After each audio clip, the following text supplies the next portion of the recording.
మేము ఏమి చేయలేకపోతున్నామండి.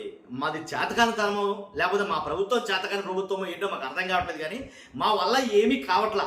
ఇంచుమించుగా 63,000 ఓట్లతోటి నన్ను గెలిపించారు. ఏం చేసావయ్యా మాకు నువ్వు అని అడిగితే ఏం చెప్పుకోలేని పరిస్థితిలో ఉన్నాను నేను. కానీ అని ఒక సాక్షాత్తు ఓ నియోజకవర్గానికి సంబంధించిన ఎమ్మెల్యే మాట్లాడుతూ ఉంటే ఇంక ఏం చెప్తామండి? నేను ఒక ఎమ్మెల్యే మాట్లాడుతున్న మాటలు ఇవి. ఎవరో కాదు, జనసేన ఎమ్మెల్యే బొలిశెట్టి శ్రీనివాస్ గారు ఏంటి ఒక సభలో మాట్లాడుతున్న మాటలు అనమాట ఇవి. ఏంటంటే ఒక ఆర్టీసీ బస్సును వేయించుకోలేని దుస్థితిలో మేము ఉన్నాం మా గ్రామానికి.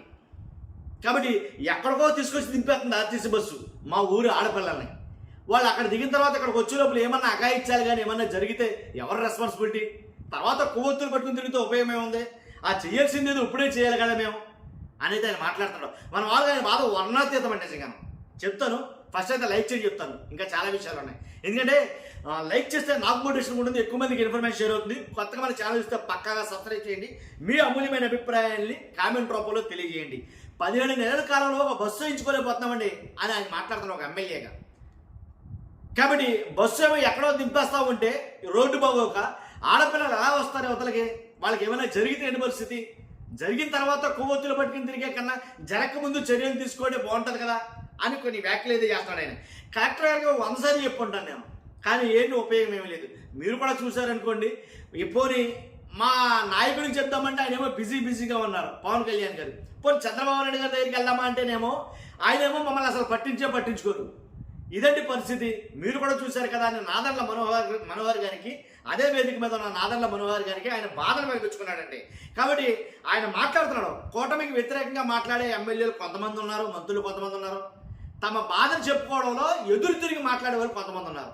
కావుకు సంబంధించిన ఈ బొలిశెట్టి శ్రీనివాస్ గారు అని చెప్తాను నేను. గతంలో కూడా కొన్ని వ్యాఖ్యలు చేశారు ఈయన. ఎలాంటి వ్యాఖ్యలు చెప్పండిరా? ఇప్పుడు మేము లంచాలు తీసుకోకపోతే ఎలా, మేము అసలు అభివృద్ధి ఎలా చేయాలి అనే కొన్ని సంచలనమైన వ్యాఖ్యలు చేశారు గతంలో కూడా. ఈయన ఏం చేసేది కొంచెం హాట్ టాపిక్ గానే ఉంటుందన్నమాట, ఖచ్చితంగా చెప్పాలి. ఎందుకంటే ఈ ఆర్టీసీ బస్సు గురించి అలాగే రోడ్ల గురించి పదే మాట్లాడతాడు ఈయన.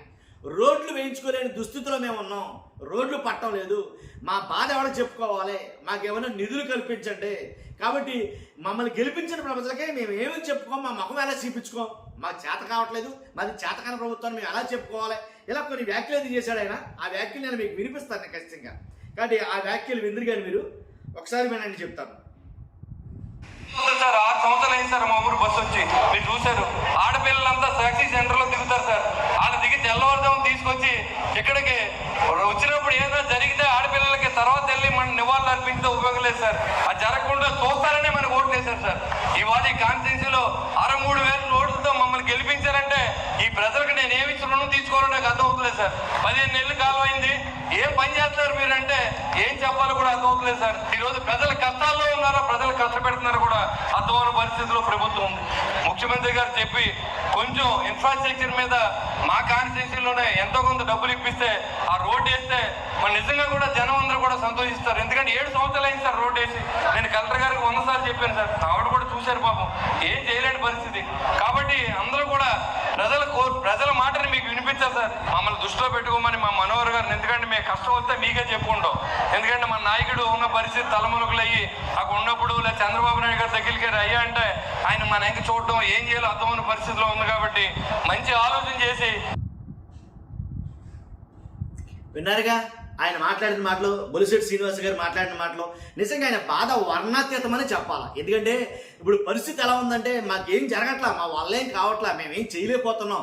ఒక్క మాటలో ఒక సింగిల్ లైన్లో చెప్తానండి నేనండి, మా ప్రభుత్వం చేతకానిది, మేము చేతకాని వాళ్ళ మిగిలిపోతున్నాం అన్నట్టుగా ఆయన ఆవేదన ఉంది. ఒక్క మాటలో చెప్పాల్సి వస్తే కనుక ఈ రకంగానే చాలా మంది కూటమి ఎమ్మెల్యేలు ఎదురు తిరుగుతారు వాళ్ళ నియోజకవర్గం ఉండే సమస్యల పట్ల. మంచిదే, తప్పులేదు. వాస్తవాలను బయటికి చెప్పడం వల్ల కనీసం ప్రజలకైనా తెలుస్తుంది. ఎందుకు మా ఎమ్మెల్యే ఉన్నాడంటే కనీసం ఏ పని చేయడు అని అనుకోకుండా, ఒరే బాబు జరుగుతున్న పరిస్థితి ఇది, అసలు లోపల ఏం జరుగుతుందనేది మీకు తెలియాలి కదా. నేను కావాలని నేనేమో ఈ రోడ్డు వేయించలేకపోతున్నానేమో అనుకుంటానేమో, మీరు డబ్బులను కూడా ఈ రోడ్డు చేయించలేకపోతాను అనుకుంటానేమో. నాకు అధికారం అంటే ఉంది కానీ నేను ఏం చేయలేని పరిస్థితిలో ఉన్నానని ప్రజలకు చెప్పుకుంటే మరీ మంచిదేమో నాకు అనిపించింది ఆయన మాట్లాడిన విధానం చూస్తే. కాబట్టి చాలామంది ఎమ్మెల్యేలు, మంత్రులు కూటమి ప్రభుత్వానికి వ్యతిరేకంగా ఎదురు తిరిగి మరీ మాట్లాడుతున్నారని చెప్పాలా. రీసెంట్గా నేను మార్నింగ్ ఒక వీడియో చేశాను. గల్లా మాధవి గారు ఏదైతే రేషన్ డిపోలో రేషన్ ఎవరైతే పంపిణీదారులు ఉన్నారో, రేషన్ డీలర్లు ఉన్నారో వాళ్ళు అక్రమంగా అన్యాయంగా బొక్కేస్తున్నారు, పంది కొక్కుల్లా బొక్కేస్తున్నారు. కాబట్టి వాళ్ళు మేము చెప్పినా సరే మా మాట అంటలేదు. కొంతమంది మేమే చెప్పామని మరికొంత అక్రమంగా ఆయన మొత్తం తినేస్తున్నారు, రేషన్ అంతా తినేస్తున్నారు. కాబట్టి చాలా దారుణమైన పరిస్థితులు ఉన్నాయి రాష్ట్రంలో. దీని మీద మేము కఠిన చర్యలు తీసుకోవాలని డిసైడ్ అయ్యాం అని మాట్లాడారు. ఇప్పుడు తీసుకోవడం చర్యలు నాకు తెలియదు. ఆల్రెడీ గతంలో పవన్ కళ్యాణ్ గారు సీజ్ ద షిప్ అని తీసుకున్నారు. కానీ ఆయన అన్న మాట ఆ ఎపిసోడ్ అక్కడితో కంప్లీట్ అయిపోయింది.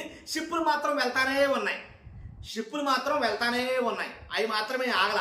కాబట్టి ఇక్కడ రేషన్ బియ్యం కూడా అక్రమంగా తరలించడం ఆగల, రేషన్ బియ్యంలో అక్రమాలు ఆగల. నేను చెప్పడం కదా ఈ మాటలో స్వయానా టీడీపీ ఎమ్మెల్యే గారు ఏంటి, ఏదైతే గుంటూరు వెస్ట్ ఎమ్మెల్యే గారు ఉన్నారో ఏంటి, ఆవిడ మాట్లాడిన మాటలే, గల్లా మాధవ్ గారు మాట్లాడిన మాటలు అవి. కాబట్టి ఇప్పుడు ఈ మాట్లాడుతున్న మాటలు బొలిశెట్టి శ్రీనివాసరావు గారు ప్రత్యక్షంగా నిండు సభలో ప్రజలందరూ ఎదుట మాట్లాడుతున్న మాటలు ఏంటంటే, మేము ఏం చెయ్యాలో అసలు మీరు మాకు ఏం చేశారు అని చెప్పి మమ్మల్ని అడిగితే మేము ఏం చెప్పుకోలేని పరిస్థితిలో ఉన్నాం అని ఒకరిని ఉద్దేశించి కాదు, మొత్తం అందరిని ఉద్దేశించి మాట్లాడాడు ఆయన.